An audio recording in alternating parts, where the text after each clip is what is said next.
Students, आज एक बार फिर से हम आपके लिए एक नया वीडियो लेकर के आए हैं। और हमारा आज का जो वीडियो है वो बीए फाइनल ईयर के 5th सेमेस्टर के अंदर इकोनॉमिक्स का जो टॉपिक है जीवन का भौतिक गुणवत्ता सूचकांक यानी PQLI। तो इस टॉपिक को हम आज के इस वीडियो के अंदर डिस्कस करेंगे। इससे पहले हम जो है पीछे वाले वीडियो के अंदर आर्थिक विकास को मापने के लिए जो प्रति व्यक्ति आय सूचकांक था उसको हम कर चुके थे, लेकिन उसके अंदर कुछ कमियां थी। इसलिए आज हम जो आर्थिक विकास के लिए PQLI जो है उसको डिस्कस करेंगे। तो इसमें सबसे पहले हम ये देखें कि आर्थिक विकास क्या है। आर्थिक विकास एक ऐसी प्रक्रिया होती है जिसमें प्रति व्यक्ति वास्तविक आय बढ़ने के साथ साथ लोगों के कल्याण में भी वृद्धि होती है। तो प्रति व्यक्ति वास्तविक आय तो पिछले वाले पैमाने में थे जो हमने माप किया था उसमें भी थी, लेकिन इसके अंदर जो एक नई चीज़ ऐड की गई है वो कल्याण को शामिल किया गया है। और कल्याण अपने आप में जो है एक विस्तृत अवधारणा है, क्योंकि कल्याण जो होता है बहुत सारे फैक्टर के ऊपर निर्भर करता है। तो जो PQLI है physical quality of life index, इसके अंदर जो है कल्याण को शामिल किया गया है। किंतु जो आर्थिक विकास है वो एक जटिल प्रक्रिया है और ये बहुत सारे फैक्टर के ऊपर निर्भर करती है, और ये जो फैक्टर होते हैं इंटरलिंक्ड होते हैं। इसके कारण जो है आर्थिक विकास को मापना काफ़ी कठिन होता है, लेकिन फिर भी अनेक बुद्धिजीवी अर्थशास्त्रियों ने जो है आर्थिक विकास को मापने का प्रयास किया है। और उन्हीं प्रयासों में से जो है एक प्रयास जो है मॉरिस डी मॉरिस द्वारा किया गया, और उन्होंने जो है PQLI यानी physical quality of life index जो है सूचकांक दिया। तो अब हम जो है इसी एक के बारे में डिस्कस करेंगे। इससे पहले हम ये देखें कि विकास की जो है माप है वो उसको दो भागों में बांट सकते हैं। एक तो विकास के आर्थिक माप। आर्थिक माप जो होता है वो किस किस के आधार के ऊपर मापा जाता है? वास्तविक आय का उच्च स्तर, उत्पादन का उच्च स्तर, रोजगार का उच्च स्तर, पूंजी निर्माण का उच्च स्तर, उत्पादकता का उच्च स्तर, संरचनात्मक परिवर्तन। यानी ये जो सारी चीज़ें होती है, निवेश और बचत का उच्च स्तर, इन सब चीज़ों के आधार के ऊपर हम ये देखते हैं कि भी एक देश जो का विकास हुआ या नहीं हुआ है। अगर वास्तविक आय अधिक है, उत्पादन का जो लेवल है वो काफ़ी ऊंचा है, देश के अंदर रोजगार की मात्रा काफ़ी अधिक है, पूंजी निर्माण तेजी से हो रहा है, उत्पादकता में वृद्धि हो रही है, संरचनात्मक परिवर्तन यानी अर्थव्यवस्था के अंदर द्वितीयक और तृतीयक क्षेत्र का योगदान बढ़ रहा है, बचत और निवेश जो है अधिक मात्रा में किए जा रहे हैं, तो उसको हम ये कहेंगे कि भी आर्थिक विकास हो रहा है। दूसरा जो हमारे पास में पैमाना है वो है विकास का सामाजिक पैमाना। इसमें जो है शिक्षा के स्तर, जीवन प्रत्याशा, आर्थिक समानता, सामाजिक न्याय, पर्यावरण संरक्षण, शहरीकरण, इन सभी के आधार के ऊपर जो है आर्थिक विकास को मापा जाता है, और इसमें गुणवत्तापूर्वक जीवन को भी शामिल किया जाता है। तो इस प्रकार विकास के जो सामाजिक माप है वो कहीं न कहीं जो है कल्याण से ज़्यादा नज़दीक से जुड़े हुए हैं। तो ये जो आर्थिक माप है ये एक तरफ से जो है हमारी इनकम से जुड़े हुए हैं, जबकि सामाजिक माप जो है वो सीधे हमारे जो है वो सामाजिक कल्याण या आर्थिक कल्याण से जुड़े हुए हैं। तो PQLI जो है वो सामाजिक माप है, तो उसी को आज आप डिस्कस कर रहे हैं। तो सबसे पहले इसमें आर्थिक कल्याण होता क्या है? आर्थिक कल्याण जब एक देश के अंदर होता है तो उस देश के अंदर आर्थिक समानता पाई जाती है, यानी आय और जो धन संपत्ति है उसमें अधिक असमानता नहीं होती। लोगों की आधारभूत आवश्यकता यानी रोटी कपड़ा मकान, और आजकल आधारभूत आवश्यकताओं के अंदर शिक्षा भी शामिल है, चिकित्सा भी शामिल है, ये सब चीज़ों की पूर्ति होती है।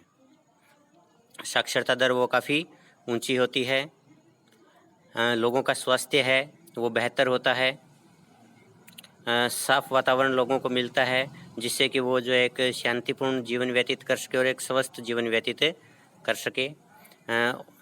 सामाजिक समानता भी होती है, यानी जिस समाज के अंदर लोग रहते हैं उसके अंदर किसी प्रकार का धर्म जाति लिंग के आधार के ऊपर भेदभाव नहीं किया जाता, उनमें एक समानता पाई जाती है।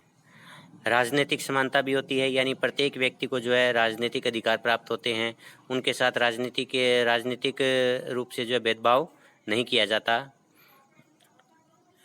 तो इस प्रकार हम देखते हैं कि ये जो कल्याण के तत्व है, इन सभी तत्वों को जो है उचित भार दे करके एक सामूहिक सूचकांक तैयार किया गया है। और ये जो सामूहिक सूचकांक होते हैं, ये सूचकांक जो है सामाजिक कल्याण को भी शामिल करते हैं। तो इन्हीं सूचकांकों में से जो है 2 सूचकांक हमारे पास में हैं। पहला है जीवन का गुणवत्ता सूचकांक और दूसरा है HDI। ये दोनों सूचकांक है, एक तो जीवन का भौतिक गुणवत्ता सूचकांक PQLI और दूसरा है मानव विकास सूचकांक यानी HDI। आज हम जीवन का भौतिक गुणवत्ता सूचकांक कर रहे हैं यानी physical quality of life index कर रहे हैं। तो इसके अंदर हम जो है सबसे पहले इसका देखते हैं बैकग्राउंड। इस सिद्धांत यानी PQLI का जो प्रतिपादन है वो 1979 के अंदर मॉरिस डी मॉरिस ने किया। किंतु ये तो एक शुरुआत मात्र थी जो कि अपने जीवन की गुणवत्ता के सूचकांक है उनकी। इसके बाद जो इस सिद्धांत के अंदर काफ़ी ज़्यादा सुधार जो है आने वाले अर्थशास्त्रियों ने किया है। PQLI का मूल्य जो होता है वो 0 से लेकर के 100 के बीच में होता है। 0 जिस देश का जो है PQLI होता है उसको सबसे खराब देश माना जाता है, और जिसका PQLI 100 होता है वो जो है सबसे अच्छा देश माना जाता है। जीवन का भौतिक गुणवत्ता सूचकांक जो उसके कौन कौन से तत्व होते हैं, एक तो है जीवन प्रत्याशा, दूसरा है शिशु मृत्यु दर और तीसरा है साक्षरता दर। यानी PQLI जो है इन 3 तत्वों के आधार के ऊपर निकाला जाता है। ये जो है इन तीनों तत्वों का जो है औसत होता है। तो अब हम इन तीनों तत्वों को बारी बारी डिस्कस करते हैं। सबसे पहले हम देखें कि जीवन प्रत्याशा होती क्या है। जीवन प्रत्याशा से अभिप्राय किसी भी देश के लोगों की औसत आयु से है। यानी एक जो व्यक्ति है एक देश के अंदर उसकी एवरेज आयु क्या है। भारत के अंदर 2011 की अगर हम जनगणना की बात करें तो उसके अनुसार भारत के अंदर जीवन प्रत्याशा यानी औसत आयु जो वो 66.8 वर्ष थी। जिस देश के अंदर जीवन के प्रत्याशा जितनी अधिक होती है उस देश के लोग जो है उतने लंबे समय तक अपने जीवन का आनंद ले सकते हैं। इसलिए जिन देशों की जीवन प्रत्याशा अधिक होती है उन देशों के अंदर कल्याण भी अधिक माना जाता है। इसके बाद है जो जीवन प्रत्याशा है उसको प्रभावित करने वाले कौन कौन से तत्व होते हैं। यानी एक व्यक्ति जो है उसकी आयु कम होगी या ज़्यादा होगी उसको प्रभावित करने वाले तत्व है। एक तो चिकित्सा की सुविधाएं। जिस देश के अंदर चिकित्सा की सुविधाएं ज़्यादा होती है उस देश के अंदर जो है वो उतनी ही अधिक मात्रा के अंदर जो है लोगों को स्वास्थ्य की सुविधाएं मिलती है। इसके कारण जो है उनकी अकाल मौत नहीं होती और एक लंबा जीवन जी सकते हैं। खान पान, जिस देश के लोगों का खान पान पौष्टिक होता है, अच्छा भोजन उनको मिलता है, उनका स्वास्थ्य भी बेहतर होता है, इसके कारण उनकी जीवन प्रत्याशा भी अधिक होती है। स्वच्छ वातावरण, जिस देश का वातावरण प्रदूषण रहित होता है वहाँ के लोग जो बीमारियों से दूर रहते हैं और इसके कारण जो लंबा जीवन व्यतीत कर सकते हैं। जागरूकता, जिस देश के लोग अपने स्वास्थ्य के प्रति जागरूक होते हैं वो जो है अपने स्वास्थ्य से संबंधित विभिन्न प्रकार की जो अच्छी आदतें हैं उनको अपनाते हैं और अपने स्वास्थ्य का पूरा ध्यान रखते हैं। इसके कारण जो वहाँ के जो लोग होते हैं उनकी जीवन प्रत्याशा अधिक होगी। तो इस प्रकार ये जो तत्व है वो जीवन प्रत्याशा को प्रभावित करने वाले फैक्टर थे। आगे जीवन प्रत्याशा सूचकांक का निर्माण किस प्रकार से करते हैं। सबसे पहले जिन देशों का हमें जीवन प्रत्याशा सूचकांक तैयार करना होता है उन देशों में से सबसे अधिक जो है जीवन प्रत्याशा किस देश की है और सबसे कम जीवन प्रत्याशा किस देश के उसका पता लगाते हैं। यानी मान लीजिए हमने जो है 180 देशों का PQLI निकालना है तो हम ये देखेंगे उन 180 देशों में से औसत आयु सबसे अधिक किस देश की है और किस देश की औसत आयु सबसे कम है।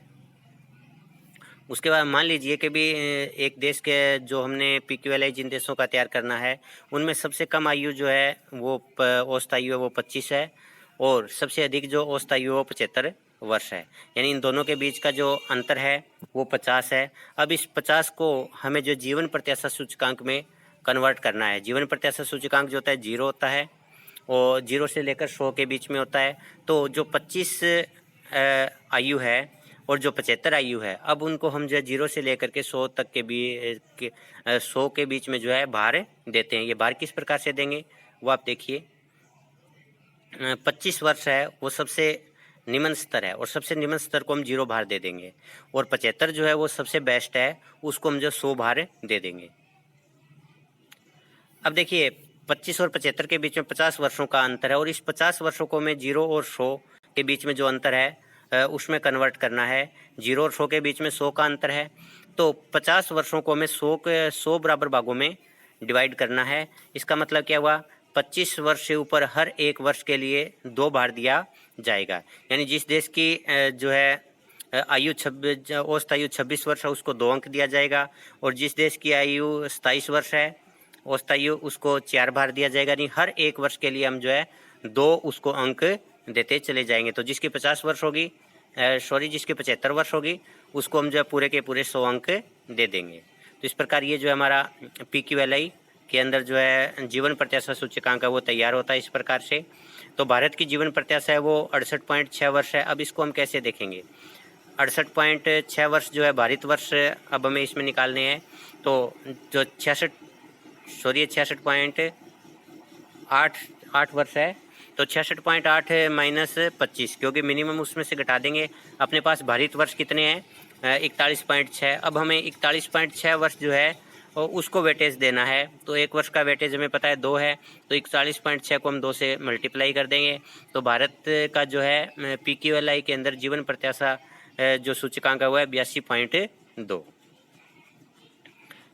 इसके बाद जो है अगर किसी भी देश की जीवन प्रत्याशा 60 है तो उसका सूचकांक क्या होगा, ये आप जो है कमेंट बॉक्स के अंदर निकाल करके बताइए।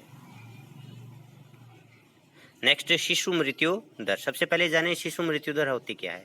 शिशु मृत्यु दर से अभिप्राय है कि 1000 जो शिशु जीवित जन्म लेते हैं उनमें से जितने बच्चे 1 साल की आयु पूरा होने से पहले मर जाते हैं, यानी वो बच्चे जिन्होंने जन्म लिया है, जीवित जन्म लिया है। कई बार जो है बच्चे जो होते हैं उनका जन्म होता है उससे पहले वो मर जाते हैं, तो ऐसे बच्चों को हम काउंट नहीं करते। जब हम शिशु मृत्यु दर निकालते हैं तो केवल उन्हीं बच्चों की संख्या काउंट की जाती है जो जन्म के समय जीवित होते हैं, किंतु अपना पहला जन्मदिन नहीं मना पाते।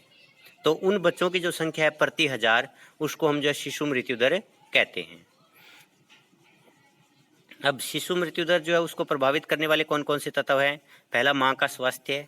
अगर माँ का स्वास्थ्य बेहतर है, माँ को अच्छी चिकित्सा की सुविधाएं मिल रही है, अच्छा पोषण उसको मिल रहा है, तो माँ का स्वास्थ्य बेहतर होगा। माँ का स्वास्थ्य बेहतर होगा तो बच्चे का स्वास्थ्य भी अच्छा होगा। चिकित्सा की सुविधाएं ये हम पहले डिस्कस कर चुके हैं। पोषण का स्तर, अगर बच्चे को अच्छा पोषण मिल रहा है तो उसका स्वास्थ्य बेहतर होगा, उसकी जो इम्यूनिटी पावर है वो अधिक होगी और इसलिए आसानी से उसको जो है किसी प्रकार के रोग या बीमारियां जो है वो घेर नहीं सकती। जागरूकता, अगर शिशु के स्वास्थ्य के प्रति माता पिता जागरूक हैं, समय समय पर उसके जो है स्वास्थ्य की देखभाल करवाते हैं, चेकअप करवाते हैं, टीकाकरण करवाते हैं, तो इस बात की पूरी संभावना है कि बच्चा जो बीमारियों से बचा रहेगा। स्वच्छ वातावरण, ये पहले डिस्कस हो चुका है अपना। साक्षरता, जो व्यक्ति जितना साक्षर होगा उसे विभिन्न प्रकार की जो है स्वास्थ्य संबंधी अच्छी आदतों का, पोषक तत्वों के बारे में, पौष्टिक भोजन के बारे में जानकारी होगी और ऐसे माता पिता जो होते हैं अपने बच्चों के स्वास्थ्य का भी बेहतर ध्यान रख पाते हैं। इसके बाद है शिशु मृत्यु दर सूचकांक। जैसा पीछे आपने निकाला था जीवन प्रत्याशा सूचकांक, उसी तरह से शिशु मृत्यु दर सूचकांक भी हम निकालते हैं। इसके लिए सबसे पहले हमें वही प्रोसेस अपनानी है। उन देशों को लीजिए जिन देशों के लिए PQLI हमें तैयार करना है, और उसमें सबसे पहले हम क्या करेंगे, ये देखें कि उन देशों में से किस देश की जो है शिशु मृत्यु दर है वो न्यूनतम और किस देश की शिशु मृत्यु दर है वो अधिकतम है। मान लीजिए कि सबसे कम शिशु मृत्यु दर है और जो सबसे अधिकतम शिशु मृत्यु दर है वो 225 है। सबसे कम मृत्यु दर जो है वो इसके अंदर 25 दिया हुआ होगा। इसके बाद हमें इसको भी जो है 0 से लेकर के 100 के बीच में जो है भार प्रदान करना है। तो कैसे करेंगे, आप यहाँ देखिए जो है 25 जो है जिसकी शिशु मृत्यु दर यानी सबसे कम है उसको हम 100 देंगे, पूरे अंक देंगे। यहाँ पर आप देखिए कि जब हमने मृत्यु दर निकाली थी या वो जीवन प्रत्याशा निकाली थी, उसमें हमने जो है सबसे अधिकतम को मैक्सिमम अंक दिए थे, क्योंकि लंबी आयु अच्छी मानी जाती है और शिशु मृत्यु दर के अंदर जो संख्या कम है मृतकों की वो अच्छी मानी जाती है। इसलिए न्यूनतम जो शिशु मृत्यु दर है वो 25 है, तो 25 को हम 100 अंक देंगे और 225 जो कि अधिकतम है उसको कोई अंक नहीं दिया जाएगा, उसको 0 अंक मिलेंगे। अब सबसे पहले हम क्या करते हैं कि जो अधिकतम और न्यूनतम शिशु मृत्यु दर है उसके बीच का अंतर निकालते हैं। तो अधिकतम शिशु मृत्यु दर है वो 225 है और न्यूनतम शिशु मृत्यु दर है वो 25 है। इन दोनों के बीच का जो अंतर है वो 200 है। अब 200 को हमें जो है 100 के बराबर जो वेटेज देना है, तो 2 वर्ष जो शिशु मृत्यु दर अगर किसी देश की बढ़ती है तो उसको 1 अंक जो वो कम कर दिया जाएगा। जैसे मान लीजिए एक देश की शिशु मृत्यु दर 25 है, 25 से बढ़ करके 27 हो गई, तो पहले उसको 100 अंक मिल रहे थे, अब उसको जो है 1 अंक कम कर दिया जाएगा, यानी 99 अंक मिलेंगे। 2011 की जनगणना के अनुसार भारत की शिशु मृत्यु दर 47 है। तो अब हम भारत की जो है वो शिशु मृत्यु दर सूचकांक तैयार करते हैं। तो भारत और न्यूनतम शिशु मृत्यु दर है उसके बीच में जो अंतर निकालेंगे हम, उसका जो अंतर है वो 22 वर्ष है। और ये हमें पता है कि प्रत्येक 1-2 वर्ष की मृत्यु दर बढ़ने पर 1 अंक कम कर दिया जाएगा। तो भारत की जो 22 वर्ष है जो न्यूनतम मृत्यु दर है उससे भारत की 22 वर्ष जो है वो अधिक है। अब 2 वर्ष का जो है 1 अंक कम किया जाएगा, तो 22 वर्षों के 11 अंक कम कर दिए जाएंगे। तो भारत की शिशु मृत्यु दर है वो 100 माइनस 11 यानी 89। क्योंकि अगर भारत की 25 होती तो भारत को 100 अंक मिल जाते, लेकिन भारत की जो 47 है यानी 22 वर्ष अधिक है शिशु मृत्यु दर, तो उसके 11 अंक कम हो जाएंगे। इसके बाद है साक्षरता दर। 7 वर्ष से अधिक आयु के जितने प्रतिशत लोग पढ़ना लिखना जानते हैं उसको हम साक्षरता दर कहते हैं। तो साक्षरता दर जो है सिंपल जनगणना के आधार के ऊपर निकाली जाती है। इसमें जो इंडेक्स तैयार करने में कोई अलग से फार्मूला अप्लाई नहीं होता, क्योंकि साक्षरता दर ऑलरेडी 0 से 100 के बीच में होती है। इसको भी हम 0 और 100 के बीच में भार देते हैं। जिस देश में जितने प्रतिशत साक्षरता दर होती है उसको उतना ही भार दिया जाएगा। जैसे भारत की साक्षरता दर जो है 2011 की जनगणना के अनुसार 74.04% थी, तो भारत को जो है साक्षरता दर सूचकांक जो है 74.04 ही होगा। अब हम जो है जीवन के भौतिक गुणवत्ता सूचकांक का निर्माण करते हैं। भौतिक जो जीवन के भौतिक गुणवत्ता सूचकांक उसका निर्माण करने के लिए हमें इसके तीनों सूचकांकों की जरूरत होगी। इसके 3 सूचकांक कौन कौन से थे? जीवन प्रत्याशा सूचकांक यानी LEI लाइफ एक्सपेक्टेंसी इंडेक्स, शिशु मृत्यु दर शिशु मृत्यु सूचकांक IMI यानी इन्फेंट मोर्टेलिटी इंडेक्स, और तीसरा जो था आधारिक साक्षरता सूचकांक यानी BLI। तो बेसिक लिटरेसी इंडेक्स हम जो है इन तीनों का प्रयोग करेंगे। और तीनों किस प्रकार से तैयार की जाती है हमने पीछे देख ही लिया। इन तीनों को अगर ये तीनों हमारे पास में है तो उसके बाद में PQLI निकालने के लिए इन तीनों का जोड़ करेंगे, यानी LEI life expectancy index, IMI यानी इन्फेंट मोर्टेलिटी इंडेक्स और BLI यानी बेसिक लिटरेसी इंडेक्स। और इन तीनों का जोड़ करने के बाद हम इसको 3 से भाग दे देंगे, और जब इसको 3 से भाग देंगे तो ये हमारे पास में औसत आ जाएगा। और ये जो औसत मूल्य होगा ये हमेशा 0 से लेकर के 100 के बीच में ही होगा। अब हम भारत का PQLI निकालते हैं। भारत की जो LEI थी यानी लाइफ एक्सपेक्टेंसी थी वो 82.2% थी। भारत की जो शिशु मृत्यु दर सूचकांक था वो 89 था, और साक्षरता दर सूचकांक जो था वो 74.4% था। अब हम इसको जो है 3 से डिवाइड करेंगे। अगर हम इसको 3 से डिवाइड करते हैं तो हमारे पास में भारत का जो जीवन के भौतिक गुणवत्ता सूचकांक है उसकी वैल्यू जो है 81.75 आती है। तो हमें कुछ नहीं करना, पहले तीनों सूचक निकाल लीजिए, तीनों सूचकों का जो है औसत निकाल लीजिए, यानी तीनों को जोड़ करके उसको 3 से भाग कर दीजिए, तो हमारे पास में जो है जीवन का भौतिक गुणवत्ता सूचकांक आ जाता है। अब इसके जो गुण है वो क्या क्या है? सरल, इसको जो आसानी से निकाला जा सकता है, ये इसको निकालने में ज़्यादा मुश्किल नहीं आती और इसको समझना भी आसान है। परिणाम केंद्रित, अब देखिए ये जो होता है ये परिणाम केंद्रित है, यानी ये देखता है कि भी एक देश के अंदर जो है अल्टीमेटली वैल्यू क्या आ रही है। उसमें ये नहीं देखा जाता कि हो सकता है कि एक देश के अंदर जो है जीवन प्रत्याशा कम हो, लेकिन बाकी दोनों के कारण उसका एवरेज अच्छा आ सकता है, तो उस चीज़ को इग्नोर कर दिया जाएगा, क्योंकि बाकी दोनों ने जो उसके एवरेज को बढ़ा दिया। तो ये जो परिणाम केंद्रित है कि अल्टीमेटली एक देश के अंदर तीनों उन सूचकांक जो होते हैं, उन सूचकांकों के आधार के ऊपर वैल्यू क्या आती है। जीवन गुणवत्ता के जो सभी तत्व जो होते हैं उनके ऊपर आधारित ये सूचकांक होता है, क्योंकि इसके अंदर किसी एक सूचकांक, एक जो तत्व उसको ज़्यादा वैल्यू नहीं दी जाती, सभी को समान महत्व दिया जाता है। इसमें जो है विभिन्न देशों की आसानी से तुलना की जा सकती है, तो ये तुलना में सहायक होता है। इसके बाद हम देखते हैं इसके अवगुण कौन कौन से हैं। सबसे पहले 2 स्वास्थ्य सूचकों का प्रयोग। देखिए इसमें 2 सूचकांक लिए थे, एक तो जीवन प्रत्याशा। जीवन प्रत्याशा भी हमारे स्वास्थ्य से जुड़ी हुई है कि अवस्थायु हमारे स्वास्थ्य से जुड़ी होती है। दूसरा जो होता है इसके अंदर शिशु मृत्यु दर है, वो भी हमारे स्वास्थ्य से ही संबंधित है। तो इन दोनों सूचकांकों का जो इन्होंने अलग अलग प्रयोग किया है, जबकि दोनों जो है एक ही चीज़ को प्रदर्शित करते हैं, और वो है हमारा स्वास्थ्य का स्तर।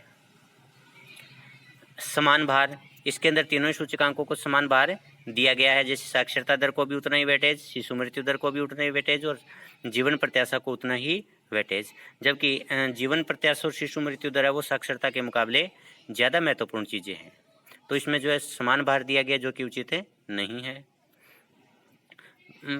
प्रकृति से सामूहिक है ये, कि इसके अंदर जो है रिजल्ट आता है वो सामूहिक आता है, और इसके अंदर बहुत सारे जो तत्व होते हैं वो जो है एक दूसरे से इतने ज़्यादा अंतर संबंधित होते हैं कि उनको अलग अलग करना मुश्किल होता है। जैसे शिशु मृत्यु दर और जो अपने जीवन प्रत्याशा वो एक दूसरे से संबंधित है।